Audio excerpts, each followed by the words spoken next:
Le 15 septembre 2023, la famille royale de Suède s'est réunie pour célébrer les 50 ans sur le trône du roi Carl XVI Gustaf de Suède. Élégantes et raffinées, les princesses et la reine ont choisi des looks à chapeau coloré pour honorer le monarque. Resplendissantes, les princesses Victoria et Madeleine de Suède ont assisté aux célébrations du jubilé d'or d'accession au trône du roi Carl XVI Gustaf de Suède le 15 septembre 2023.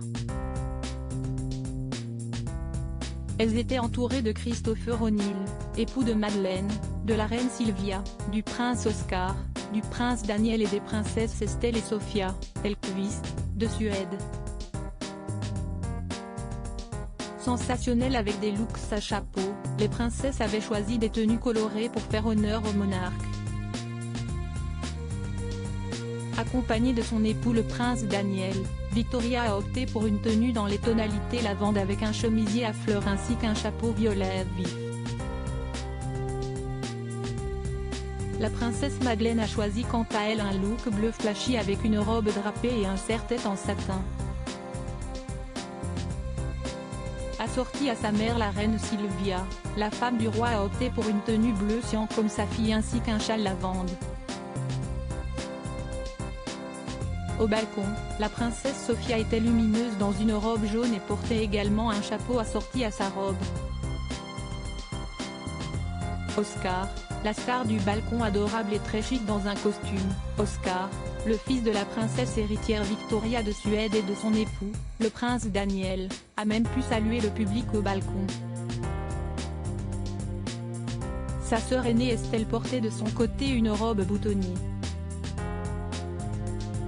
Lors de cette journée historique, le roi Carl XVI Gustaf de Suède et le prince Carl Philippe de Suède ont défilé en habits militaires sous les yeux de leur famille et du public venu les acclamer. Pour rappel, un banquet s'est tenu le 15 septembre pour célébrer les 50 ans sur le trône du roi Carl XVI Gustaf de Suède. Au cours de ces festivités, plusieurs événements officiels se sont enchaînés comme un Te Deum, une cérémonie de relève de la garde ainsi qu'un hommage chanté au monarque. Les célébrations se sont clôturées avec un banquet au palais royal après un discours du roi qui fut retransmis à la télévision.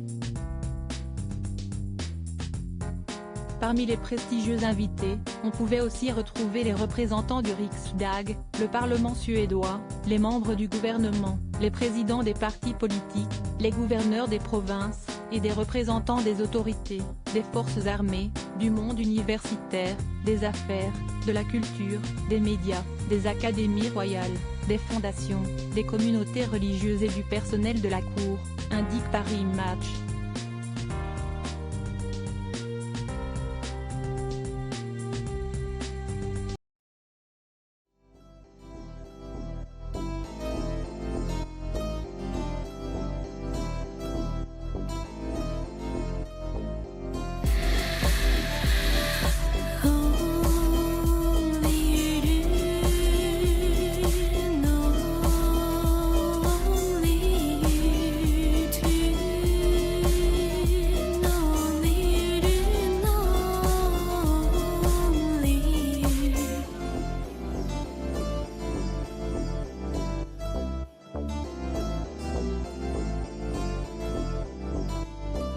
To